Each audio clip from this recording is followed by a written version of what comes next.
Hello बच्चों, आज का जो टॉपिक हम डिस्कस करने वाले हैं वो टॉपिक है इलेक्ट्रिक पावर। ये टॉपिक मैंने अलग अलग सेगमेंट में क्या किया है, डिवाइड किया है। ठीक है, एक टॉपिक वर्क डन से रिलेटेड है, एक वीडियो पावर रेटिंग से रिलेटेड है, एक video heating effect of electric current से रिलेटेड है। ठीक है, तो आज का जो टॉपिक है इलेक्ट्रिक पावर, इसको हम बिल्कुल आसान शब्दों में समझने की कोशिश करेंगे। ठीक है, कि इलेक्ट्रिक पावर सर्किट में काम कैसे करती है, वोल्टेज पे इसका क्या प्रभाव पड़ता है, करंट पे इसका क्या प्रभाव पड़ता है। ठीक है, पावर रेटिंग क्या होता है, पावर फैक्टर क्या होता है। ठीक है, हाई इलेक्ट्रिकल अप्लायंसेस में जो डिवाइस लगे होते हैं, ठीक है, जो ज़्यादा इलेक्ट्रिसिटी कंज्यूम करते हैं, उन पे पावर कैसे काम करती है। ठीक है, तो सबसे पहले बात करते हैं कि इलेक्ट्रिक पावर होता क्या। ठीक है, इलेक्ट्रिक पावर हमको ये बताता है कि कोई भी इलेक्ट्रिक सर्किट में या कोई भी इलेक्ट्रिकल डिवाइसेस में इलेक्ट्रिसिटी कंज्यूम कितनी हो रही। ठीक है, मतलब इलेक्ट्रिसिटी जो कंज्यूम हो रही है उसके रेट को क्या कौन डिफाइन करता है, इलेक्ट्रिक पावर। बात समझ में आ रही, मतलब कितनी स्पीड से, ठीक है, कितनी पावर से कोई भी इलेक्ट्रिकल अप्लायंसेस इलेक्ट्रिसिटी को यूज करता है या इलेक्ट्रिसिटी को एक फॉर्म से दूसरे फॉर्म में कन्वर्ट करता है, वो कौन बताता है, इलेक्ट्रिक पावर। समझ में आ गया, क्लियर हो गया। अब पावर को हम अलग तरह से और बताते हैं। ठीक, the rate of doing work is simply known as power. ठीक, तो यहां पर सबसे पहले हम पावर का फॉर्मूला डिफाइन करेंगे कि पावर बराबर होता क्या। पावर बराबर होता है वर्क डन अपॉन टाइम। ठीक है, मतलब the rate of doing work is simply known as electric power. इतनी बात समझ में आई या नहीं आई। ठीक, अब वर्क डन हो कहां पे रहा है भैया, वर्क डन होगा इलेक्ट्रिक सर्किट के अंदर। इलेक्ट्रिक सर्किट में क्या होगा, कोई कंडक्टर होगा, कोई वायर होगा। ठीक है, ये वायर है, इसकी कुछ ना कुछ लेंथ होगी। ठीक है, कुछ ना कुछ एरिया होगा इसका। ठीक, अब ये इलेक्ट्रॉन आपस में क्या करेंगे, मेल मिलाप करेंगे, टकराएंगे, टकराने से कुछ ना कुछ रेजिस्टेंस बढ़ेगा, ये वायर हीट अप भी होगा। ये सारी चीजें आपको पता है। ठीक, लेकिन इलेक्ट्रॉन क्या कर रहा है, वर्क डन कर रहा है एक टर्मिनल से दूसरे टर्मिनल तक पहुंचने के लिए। तो यहां पर वर्क डन हो रहा है पर यूनिट टाइम। ठीक, उसी को हम बोलेंगे पावर। ठीक है, अब वोल्टेज क्या कर रहा है, पावर दे रहा है। पावर किसको दे रहा है, इलेक्ट्रॉन को पुश कर रहा है। ठीक, एक टर्मिनल से दूसरे टर्मिनल तक पहुंचने के लिए। यहां तक बात भेजे में घुसी। अब बच्चों आपने वोल्टेज का भी फॉर्मूला पढ़ा है, ध्यान से सुनना। वोल्टेज बराबर क्या होता है, वोल्टेज बराबर क्या होता है, ठीक, सॉरी, वोल्टेज बराबर, अच्छा वोल्टेज से मारो गोली, वर्क डन का पहले सुनो। वर्क डन क्या होता है बच्चों, वोल्टेज इंटू चार्ज, यही तो होता है। ठीक, यही तो होता है। ठीक, अब वोल्टेज के बराबर क्या होता है, ये भी अलग अलग तरह से। V इक्वल टू क्या होता है, I इंटू आर। आपने ये भी पढ़ा है, ये कहां पढ़ा है, ओम्स लॉ में पढ़ा है या नहीं पढ़ा है। तो यहां पर देखो, पहले वर्क डन का देखो। वर्क डन की जगह क्या रखा है, पोटेंशियल इंटू चार्ज। मैंने तुम्हें वर्क डन वाले वीडियो में पढ़ाया था कि मतलब पोटेंशियल क्या करता है, चार्ज पे वर्क करता है। ठीक, करता है या नहीं करता है। W बराबर क्या होता है, V इंटू क्यू। अगर हम यहां पर रखें तो पावर बराबर क्या रखेंगे, देखो यहां पर V into Q upon T. अब Q बराबर क्या होता है बच्चों, एज वी नो, Q बराबर क्या होता है, I into T. Quantization of charge पढ़ा है, वहां पर क्या था, Q बराबर NE। ठीक है, और ये क्या था, I बराबर Q बाई टी। तो Q बराबर क्या हो जाएगा भैया, I इंटू टी। ये तो पता है ना, इतना पता है। ठीक है, करंट को कैसे बताते थे हम, हाँ, charge flowing per unit time is simply known as electric current. वही तो था, पर यूनिट टाइम में जो चार्ज फ्लो करता है एक रीजन से दूसरे रीजन में, वो क्या था, चार्ज। ठीक है, चार्ज क्या कर रहा है, वर्क डन कर रहा है। ठीक है, अब यहाँ पे देखो, तो यहाँ पे हम क्या पुट कर सकते हैं, यहाँ पे सब्स्टिट्यूट करो, क्यू की जगह क्या करेंगे, I into T upon T, T से टी गया तो पावर का एक नया फॉर्मूला मिल गया हमको, P equal to B into I. क्या मिला, P equal to V into I, मतलब पोटेंशियल इंटू करेंट, यही तो है। ठीक, ये फॉर्मूला समझ में आ गया, तो इतना नोट करो, फिर थोड़ा और आगे बढ़ते हैं। नोट करो बच्चा पार्टी जल्दी से।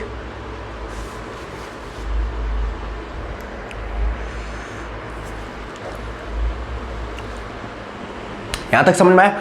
अब मैं तुमसे अगर ये पूछूं कि इस फॉर्मूले को देख के आपको क्या पता चल रहा है, ठीक है, इस फॉर्मूले को देखकर आपको यह पता चल रहा है कि इलेक्ट्रिक पावर का मेजरमेंट इस बात पर डिपेंड करता है कि कोई भी डिवाइस या कोई भी इलेक्ट्रिकल अप्लायंसेस इलेक्ट्रिसिटी कंज्यूम कितना रेट पे कर रहा है, यही तो पता चल रहा है। क्लियर हो रहा है? मतलब जितना ज़्यादा वो वोल्टेज को यूटिलाइज करेगा, ठीक है, जितना ज़्यादा करंट बनाएगा उतनी ही तो इलेक्ट्रिकल एनर्जी यूज़ होगी, समझ में आया? और उतना ही ज़्यादा क्या होगा, पावर होगा। अब पावर की जो यूनिट होती है बच्चों वो होती है वॉट। क्या होती है? वॉट। और ये होती है स्मॉलर यूनिट और बिगर यूनिट होती है किलोवाट, ठीक है। एक होता है किलोवाट आवर, एक होता है किलोवाट आवर। इन सभी के बीच में अभी डिफरेंशिएशन हम आपको बताएंगे, ठीक है। एक मिनट रुको, मेरे हाथों में इंक लग गई, तब तक तुम लोग नोट करो फटाफट।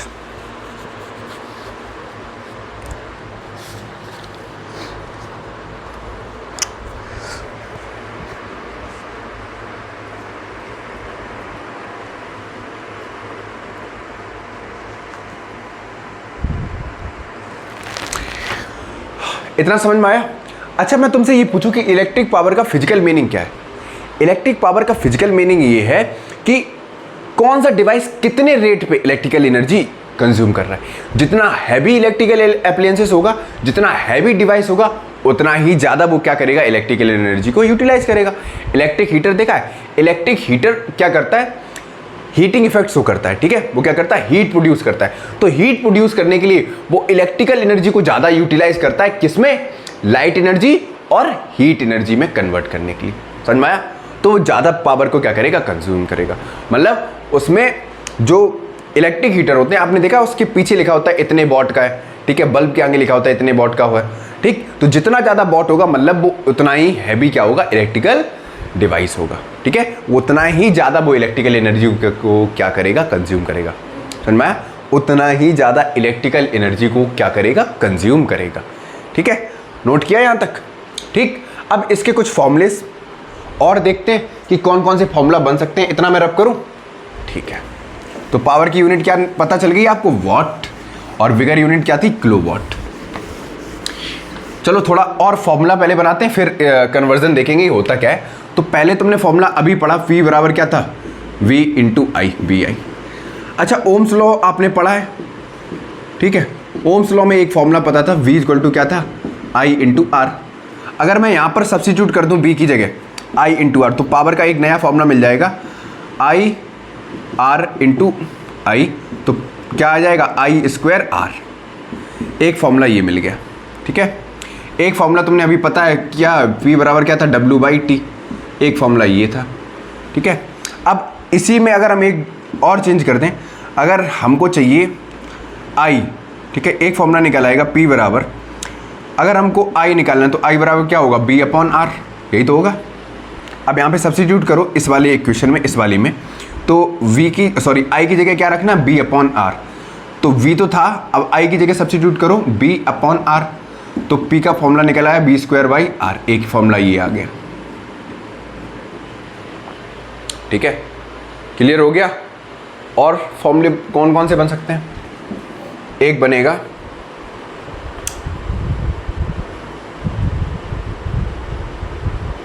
P बराबर, यहाँ पे रखो, W की जगह क्या था, V into Q upon T. एक फॉर्मूला ये बन गया,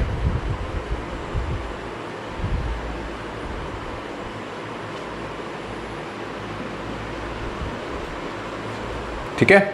अगर यहाँ पे सब्स्टिट्यूट करना चाहो तो V की जगह अगर आई आर रखोगे तब भी यहाँ पर एक नया फॉर्मूला आपको मिल जाएगा।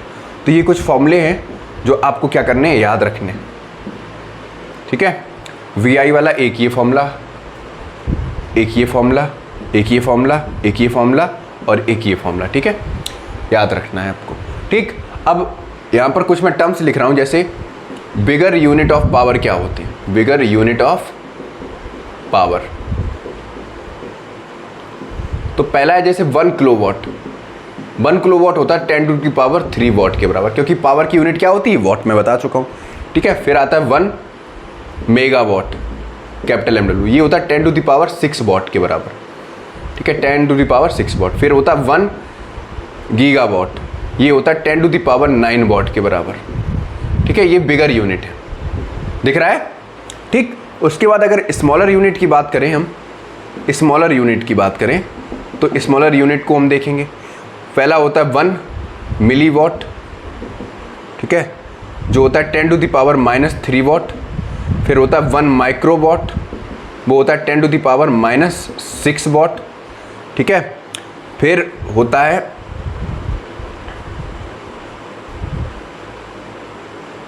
1 हॉर्स पावर, HP बोलते हैं, ठीक है, कैपिटल HP, जो कि होता है 746 वॉट, यही तो होता है, ठीक। फिर होता है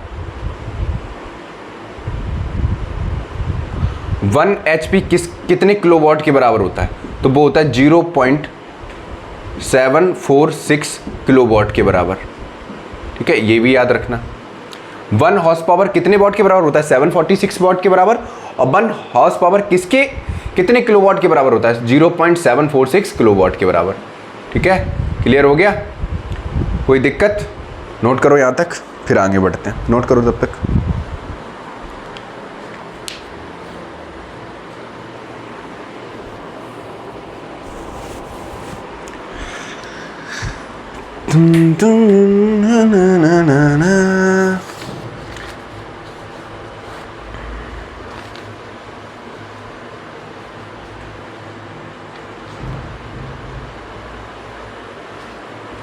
नोट किया?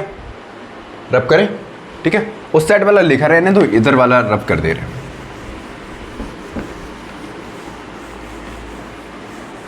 इतना काफ़ी है समझाने के लिए, ध्यान से देखो यहाँ पर।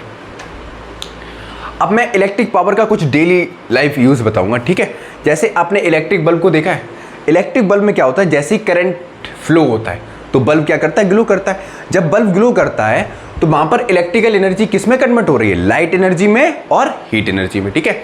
अगर मान लो इलेक्ट्रिक बल्ब 100 वॉट का है, ध्यान से सुनो, अगर इलेक्ट्रिक बल्ब 100 वॉट का है तो हर सेकंड में जो वो एनर्जी यूटिलाइज करेगा वो 100 जूल करेगा पर सेकंड, ठीक है। मतलब 100 जूल ऑफ एनर्जी वो हर सेकंड क्या करेगा, यूटिलाइज करेगा। क्लियर हो गया? मजेदार बात थी ना, ठीक। अब बात करते हैं कि पावर फैक्टर क्या होता है। पावर फैक्टर ये बताता है कि कोई भी डिवाइस में या कोई भी इलेक्ट्रिकल अप्लायंसेस में रियल पावर कितनी है, ठीक है। तो पावर फैक्टर का फॉर्मूला होता है, ठीक है, याद रखना, पावर फैक्टर बराबर होता है real power upon apparent power, means actual power upon apparent power. इतना नोट करो फटाक से, फिर आगे बढ़ते हैं। इतना समझ में आया? ठीक, मतलब पावर फैक्टर सिर्फ इतना ही बताएगा कि कोई भी सर्किट में एक्चुअल पावर कितना है या कितना इलेक्ट्रिकल एनर्जी कितना वो यूटिलाइज कर रहा है। यहां तक बात बेजे में घुसी, ठीक है। अब बात करते हैं पावर रेटिंग की। एक और टर्म आता है, ये एक टर्म हो गया, दूसरा टर्म है पावर रेटिंग। पावर रेटिंग क्या है बच्चों? पावर रेटिंग ही है, आपने जितने भी इलेक्ट्रिकल अप्लायंसेस देखे होंगे, जितने भी इलेक्ट्रिकल डिवाइस देखे होंगे, हर किसी के पीछे अलग अलग पावर लिखा होता है। इतने वॉट का है, ये इतने वॉट का है, चार्जर अलग वॉट का होता है, ठीक है। जो भी इलेक्ट्रिकल डिवाइसेस देखे हैं, इलेक्ट्रिक हीटर अलग मतलब अलग वॉट का होता है, जनरेटर अलग वॉट का होता है, इन्वर्टर का जो पावर रेटिंग होता है अलग दे रखा होता है, ठीक है। तो हर एक इलेक्ट्रिकल डिवाइसेस पे अलग अलग पावर रेटिंग लिखी होती है। वो पावर रेटिंग क्या बताती है? वो पावर रेटिंग ये बताती है कि डिवाइस कितना एनर्जी हर सेकंड में यूटिलाइज कर रहा है या करेगा, ठीक है। वो कितना हीटिंग इफेक्ट्स हो करेगा या कितना हैवी लोड लेगा, ठीक है। जितना पावर रेटिंग ज़्यादा होगा उतना ही वो ज़्यादा वोल्टेज क्या करेगा, यूटिलाइज करेगा, या जितना ज़्यादा वो क्या करेगा। आपने देखा बिल इलेक्ट्रिक हीटर का बहुत ज़्यादा क्यों आता है, ठीक है।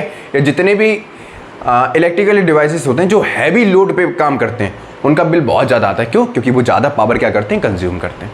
यहाँ तक बात समझ में आई? अगर मैं तुमसे पूछूं कि 1 वॉट क्या होता है, 1 वॉट क्या होता है? देखो अभी मैंने फॉर्मूला बताया था, पावर बराबर क्या था, वर्क डन अपॉन टाइम, ठीक है। अब पावर की यूनिट क्या होती है, ये वर्क डन है, ध्यान से सुनना, वर्क डन बाई टाइम। तो पावर कितना होता है, पावर का यूनिट होता है जूल, पावर का यूनिट होता है वॉट, और वर्क डन की यूनिट क्या होती है, जूल, और टाइम की तो पता है सेकंड, ठीक। तो मतलब 1 वॉट क्या होता है, जब 1 जूल वो एनर्जी यूटिलाइज करे, किसमें, 1 सेकंड में। 1 वॉट को क्या बोलेंगे, जब 1 जूल ऑफ एनर्जी कोई भी इलेक्ट्रिकल डिवाइस क्या करेगा, कंज्यूम करेगा 1 सेकेंड में, तो उसको बोलेंगे 1 वॉट। ठीक है, ठीक है, तो क्या बोलेंगे 1 वॉट को ऐसे भी बोल सकते हो, डेफिनेशन रटने का नहीं है, देखो समझो बस। ठीक है, पावर की यूनिट क्या होती है, वॉट, तो इसको लेंगे 1 यूनिट वॉट। यूनिट वॉट क्या होता है, जब unit joule of energy unit time में या यूनिट सेकंड में क्या करे, यूटिलाइज करे, तो उसको हम बोलेंगे 1 वॉट। बात समझ में आ गई? ठीक है, अच्छा मैं तुमसे होमवर्क में एक क्वेश्चन पूछ रहा हूं कि 1 वॉट या पावर की सीजीएस यूनिट क्या होती है, पावर की सीजीएस यूनिट क्या होती है, आप बताओगे। ठीक है, कमेंट बॉक्स में आंसर देना कि पावर की सीजीएस यूनिट क्या होती है। आज के लिए इतना ही रखते हैं। ठीक है, इसके न्यूमेरिकल्स नेक्स्ट वीडियो में कवर करेंगे। ठीक है।